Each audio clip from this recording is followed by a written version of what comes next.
मेरी प्यारे भाई और बहनों, आप सभी को जय मसीह की। आप सभी का स्वागत है हमारे इस चैनल पे।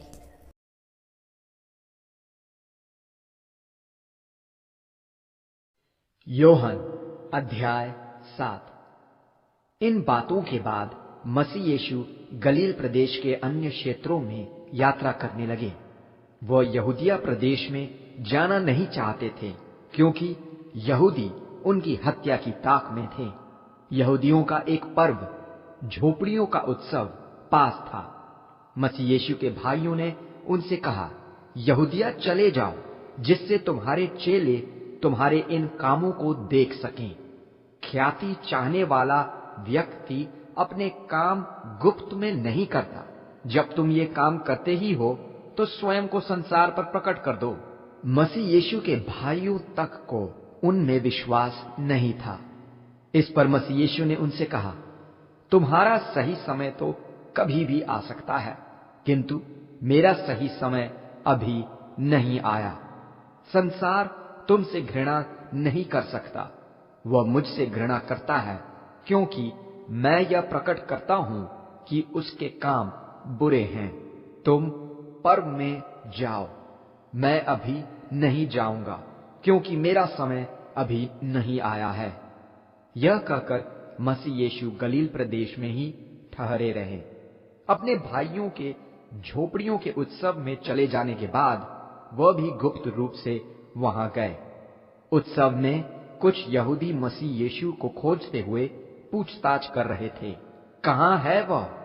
यद्यपि मसीह यीशु के विषय में लोगों में बड़ा विवाद हो रहा था।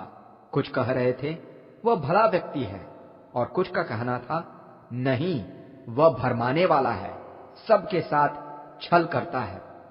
तो भी कोई भी व्यक्ति यहूदियों के भय के कारण मसीह यीशु के विषय में खुलकर बात नहीं करता था। जब उत्सव के मध्य मसीह यीशु मंदिर में जाकर शिक्षा देने लगे, यहूदी चकित होकर कहने लगे, यह व्यक्ति बिना पढ़े ज्ञानी कैसे बन गया? मसीह यीशु ने उन्हें उत्तर दिया, यह शिक्षा मेरी नहीं, परंतु उनकी है जिन्होंने मुझे भेजा है। यदि कोई व्यक्ति उनकी इच्छा पूरी करने के लिए प्रण करे, तो उसे यह मालूम हो जाएगा कि यह शिक्षा परमेश्वर की ओर से है या मेरी ओर से। वह जो अपने ही विचार प्रस्तुत करता है, अपना ही आदर चाहता है, परंतु वह जो अपने भेजने वाले का आदर चाहता है, वह बिल्कुल सच्चा है और उसमें कोई छल नहीं। क्या मोशे ने तुम्हें व्यवस्था नहीं दिया? फिर भी तुम में से कोई उसका पालन नहीं करता। मेरी हत्या की ताक में क्यों हो तुम? भीड़ ने उत्तर दिया, कौन तुम्हारी हत्या करना चाहता है? तुम प्रेतात्मा से पीड़ित हो। मसीह यीशु ने कहा, मैंने शब्बात पर एक चमत्कार किया और तुम सब क्रोधित हो गए।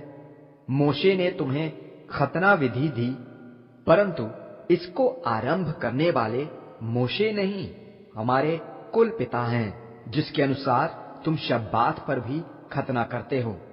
तुम शब्बात पर भी खतना करते हो कि मोशे का व्यवस्था भंग न हो। तो तुम लोग इससे गुस्से में क्यों हो कि मैंने शब्बात पर किसी को पूरी तरह स्वस्थ किया? तुम्हारा न्याय बाहरी रूप पर नहीं, परंतु सच्चाई पर आधारित हो।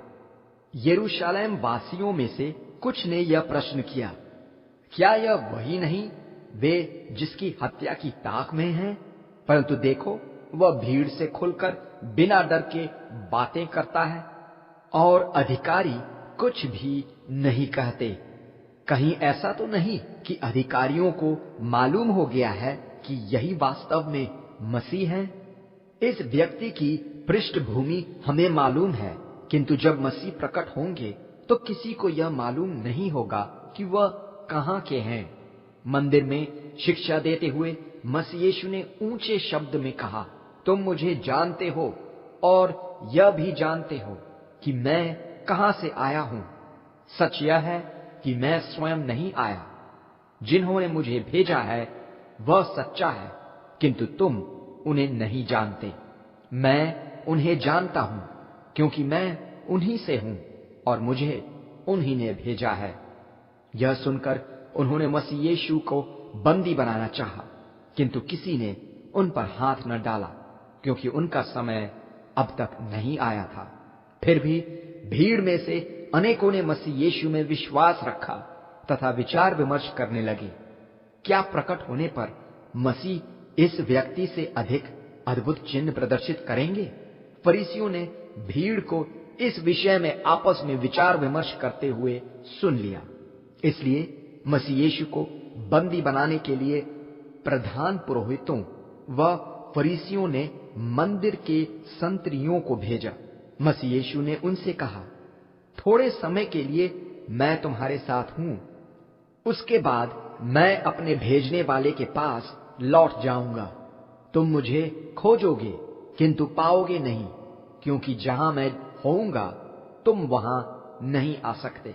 इस पर यहूदी विचार विमर्श करने लगे, यह व्यक्ति कहां जाने पर है कि हम उसे खोज नहीं पाएंगे? क्या यह यूनानियों के मध्य प्रवासी यहूदियों में बसना चाहता है कि यूनानियों को भी शिक्षा दे? यह क्या कह रहा है कि तुम मुझे खोजोगे और नहीं पाओगे, क्योंकि जहां मैं होऊंगा तुम वहां नहीं आ सकते। उत्सव के अंतिम दिन, जब उत्सव चरम सीमा पर होता है, मसीह यीशु ने खड़े होकर ऊंचे शब्द में कहा, यदि कोई प्यासा है तो मेरे पास आए और पिए। जो मुझ में विश्वास करता है, जैसा कि पवित्र शास्त्र का लेख है, उसके अंदर से जीवन के जल की नदियां बह निकलेंगी।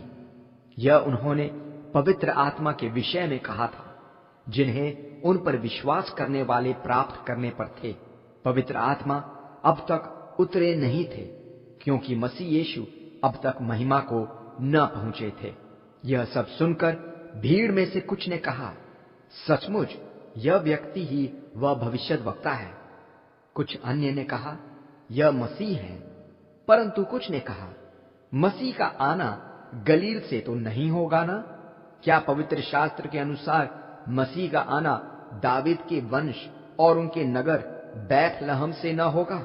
इस प्रकार मसीह यीशु के कारण भीड़ में मतभेद हो गया। कुछ उन्हें बंदी बनाना चाहते थे, फिर भी किसी ने भी उन पर हाथ न डाला। संतरियों के लौटने पर प्रधान पुरोहितों और फरीसियों ने उनसे पूछा, तुम उसे लेकर क्यों नहीं आए? संतरियों ने उत्तर दिया, ऐसा बताने वाला हमने आज तक नहीं सुना।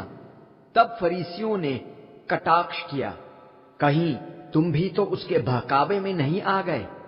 क्या प्रधानों या फरीसियों में से किसी ने भी उसमें विश्वास किया है?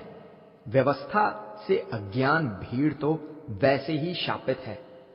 तब निकोदेमोस ने, जो प्रधानों में से एक थे तथा मसीह यीशु से पहले मिल चुके थे, उनसे कहा, क्या हमारी व्यवस्था किसी व्यक्ति की सुने बिना और उसकी गतिविधि जाने बिना उसे अपराधी घोषित करती है?